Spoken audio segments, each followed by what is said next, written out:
बिस्मिल्लाहिर्रहमानिर्रहीम। अस्सलामुअलैकुम, मैं हूं सुंदस खान। शामिल करते हैं हेडलाइंस। लांडी ट्रेन स्टेशन में हौलनाक वाकया पेश आ गया।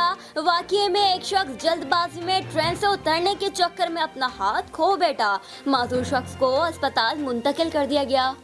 2 रोज पहले सर पर सहरा सजाया गया और आज कफन पहनाया गया। लाहौर में रक्शे पर फायरिंग से दूल्हा जाँ बहक हो गया। सकलेन की 3 रोज कबल शादी हुई थी। दुल्हन और बहन भाइयों के हमरा ससुराल से वापस आ रहे थे।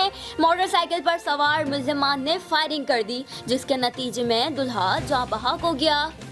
पेशावर के इलाके ठंडकोई में इमारत में खौफनाक आतिशज़दगी, बच्चा झुलस कर जाँ बहक हो गया। भड़कते शोलों से बचने के लिए इमारत से छलांग लगाने वाला भी जान से गया। 4 अफराद शदीद जख्मी, अस्पताल मुंतकिल कर दिया गया। हैदराबाद पुलिस की कार्रवाई। टंडो फजल रोड के करीब एक मशकूक कार को रोककर चेकिंग की गई, जिसमें खाम तेल और मैनपुरी बरामद कर ली गई। कार में सवार 2 अफराद को हिरासत में लेकर मुकदमा दर्ज कर लिया गया। तो इस वक्त इतना ही। मज़ीद खबरों और अपडेट्स के लिए विजिट कीजिए हमारी वेबसाइट cslive.tv।